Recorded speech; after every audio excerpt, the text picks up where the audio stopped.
Vous le savez aussi bien que moi, Batman est un super-héros qui se démarque de ses comparses de par sa noirceur inhérente à son histoire. En étant affublé la plupart du temps par un rival aussi profond que le Joker, on peut légitimement comprendre qu'il y ait de quoi péter un câble. Et c'est là le sujet et la question que j'aimerais aborder aujourd'hui. Est-ce qu'à un moment, Batman a-t-il pu craquer et devenir le méchant de l'histoire? Bref, bonjour à tous, c'est Absolute et bienvenue dans cette nouvelle vidéo. Pour étudier cette question, je vais essentiellement m'appuyer sur le comics de Sean Murphy, Batman White Knight, qui avait énormément fait parler de lui à sa sortie. Ne vous étonnez donc pas de vous faire spoiler quelques éléments car je vais fort logiquement devoir prendre appui sur ce qu'il nous est présenté dans cette histoire. Dans celle-ci, à l'instar de nombreuses autres prenant place dans une continuité parallèle, ce que nous connaissons et prenons pour acquis est légèrement différent. Tout se passe bien sûr à Gotham City, les parents de Bruce Wayne ont bien été assassinés, pas de souci là-dessus. Les bases sont bel et bien les mêmes. Mais alors que Batman s'empresse à la poursuite de son plus ancien rival dans les rues de Gotham, occasionnant au passage de nombreux dégâts en conduisant notamment sa Batmobile sur les toitures d'immeubles et manquant de peu de renverser un policier.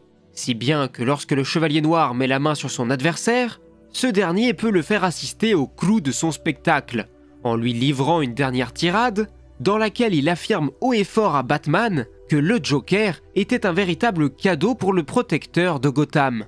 Batman était à la recherche d'une zone de guerre pour exercer sa vengeance ou pour étancher sa soif de violence, et le Joker lui avait offert sur un plateau ce qu'il recherchait, c'est-à-dire une cause, ou plutôt une raison, pour laquelle se battre jour après jour pour à terme soigner sa propre psyché et se débarrasser de ses propres traumatismes. Mais il fallait l'admettre, cela ne fonctionnait pas, et c'est suite à cela que le cycle infernal de la violence s'était enclenché. Et que la protection de Gotham n'était désormais plus qu'un simple prétexte, et il faut bien l'admettre qu'il y a également une corrélation entre l'apparition de Batman et la montée de figures criminelles importantes au fil des années. Dès lors, Gordon et ses policiers se retrouvaient embarqués dans une guerre totale qu'ils n'avaient jamais cherché à créer. Et par ce discours, voilà le dernier message que le Joker cherche à faire passer. Il n'était qu'un instrument au service de Batman, un outil pour créer le chaos, car en réalité, le plus grand méchant de Gotham, ce n'était pas lui, c'était le Chevalier Noir. Et pour prouver ses dires, le Joker propose une chose, se soigner à partir de cachets qu'il porte avec lui, car si le Joker disparaît et qu'il est bien le plus terrible méchant de Gotham, alors le crime devrait brutalement cesser. Et le clown compte bien prouver qu'en disparaissant, la situation ne changera en rien, car selon lui, Batman est le seul et unique responsable de cette situation anomique.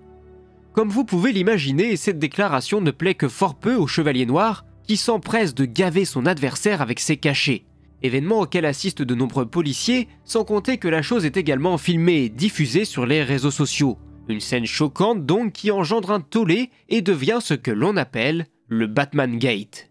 Et là où le comics est intelligent, c'est qu'il se prête à 100% à ce genre de jeu, en introduisant également des journalistes de plateau télé qui, bien qu'assez caricaturaux, sont finalement assez proches de ce qu'on peut trouver dans notre monde à nous.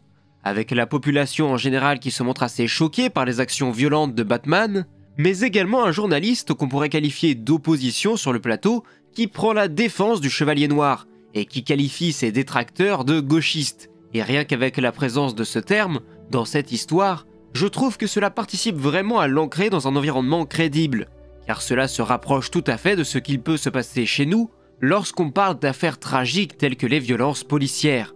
Sans compter que là, Batman est apparenté aux forces de l'ordre, mais pour autant, et c'est un autre problème qui vient se poser, c'est que Batman n'est pas assermenté par le gouvernement. Il agit selon son bon vouloir et ne rend de compte à personne. C'est essentiellement cet aspect qui va poser problème à la population. Et oui, on le voit déjà chez nous, mais les affaires de violence policière sont déjà extrêmement complexes à résoudre et à étudier dans notre monde, car entrent toujours les questions de légitime défense ou de violence légitime. Et par la suite, on peut se poser des questions sur le rôle de la police des polices et de son objectivité dans le traitement des affaires qui leur sont confiées. Alors imaginez ici quand nous avons affaire à un personnage qui se donne lui-même le droit de pratiquer la violence légitime, mais qui ne doit rendre de compte à personne, qui n'est limité dans ses actes que par son propre code moral qui, par définition, est fragile, car il ne reste qu'un homme, et nous savons tous très bien que n'importe qui peut se transformer en un monstre après avoir passé ce que l'on appelle une très mauvaise journée. et qu'en plus de cela, celui-ci soit protégé par les élites qui profitent du fait qu'une telle personnalité fasse leur boulot à leur place. Et oui, un personnage tel que Batman qui se débrouille avec ses propres moyens pour résoudre les problèmes de criminalité, eh ben ça arrange bien les politiciens qui n'ont ainsi pas forcément besoin par exemple de consacrer une part importante de leur budget à l'entretien et au soutien de leurs forces de l'ordre pour résoudre ce problème de criminalité, car quelqu'un d'autre se charge de faire le boulot à leur place, en risquant d'ailleurs, comme c'est le cas ici, de prendre un tollé médiatique quand ça tourne mal. Et ça participe à poser tout un tas de questions.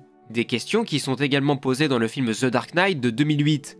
Qui a élu ou désigné le Batman ? Et même si Harvey Dent trouve dans le film une pirouette pour expliquer que ce sont les citoyens par leur inaction qui l'ont créé, je trouve ça un peu facile. Et la fin du film prouve bien que cette réflexion n'est pas forcément la bonne. Et pour reprendre un autre passage du film, le commissaire Gordon fait également mention d'un phénomène qu'il qualifie d'escalade. What about escalation? Escalation. We start carrying semi-automatics, they buy automatics.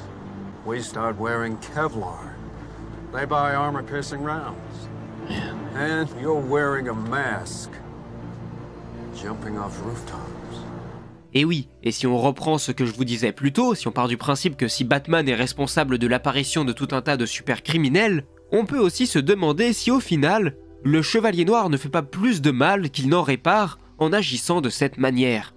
Si l'on prend du recul sur l'ensemble de la situation, et qu'on tente de faire un récap, Batman est un personnage qui agit de son propre chef, selon son propre code moral, et qui est indirectement défendu par les élites judiciaires et politiques de la ville, qui ne s'attaquent jamais aux problèmes causés par le justicier, que ce soit la destruction de biens publics ou la mise en danger de la vie d'autrui.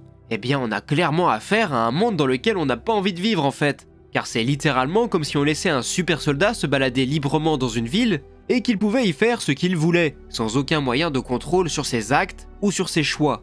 Alors je ne connais pas assez cet autre univers, mais personnellement, ça me fait beaucoup penser au cas de Judge Dredd. La loi, c'est moi, et l'ordre. Et encore, ces super soldats-là se conforment à la lettre à leurs prérogatives et à ce que dit la loi. Encore une fois, Batman, lui, ne se repose que sur son propre code moral pour agir. Et dans les deux cas, c'est la porte ouverte à quelque chose de particulièrement dangereux. Dans le cas d'un super soldat aux ordres d'un gouvernement, tout va dépendre de la bonté de ces politiciens, car s'il s'agit d'une élite corrompue, on risque d'avoir affaire à une police à laquelle on n'a pas du tout envie de se confronter. Et dans le cas de Batman, eh bien on ne peut que croiser les doigts en espérant qu'il ne flanche jamais et qu'il se conforme toujours à son code moral. Parce que si jamais quelque chose tournait mal, il aurait littéralement tous les moyens à sa disposition pour engendrer un chaos total sur l'entièreté de la ville. Bref, tout ça pour dire que même si le Joker a une part de responsabilité immense dans le fait que Gotham soit une ville où l'insécurité règne en maître, je ne pense pas qu'on puisse totalement exclure le fait que Batman puisse avoir sa part de responsabilité dans la montée du crime organisé dans sa cité. Et si on sort un peu de cette analyse, j'entends aussi complètement ceux qui avancent l'argument que si la criminalité est un phénomène en corrélation avec la hausse de la pauvreté, ce que je pense assez juste, Batman ou plutôt Bruce Wayne devrait certainement utiliser un peu plus son argent pour aider les milieux défavorisés pour réduire un tant soit peu la petite criminalité. Après, faut se l'avouer, c'est quand même cool d'imaginer un gars en costume qui patrouille la nuit pour venir en aide aux personnes en danger ou pour s'en prendre aux criminels quelle que soit la couleur de leur chemise. Mais c'est un vaste débat qui pourrait peut-être entraîner une deuxième vidéo.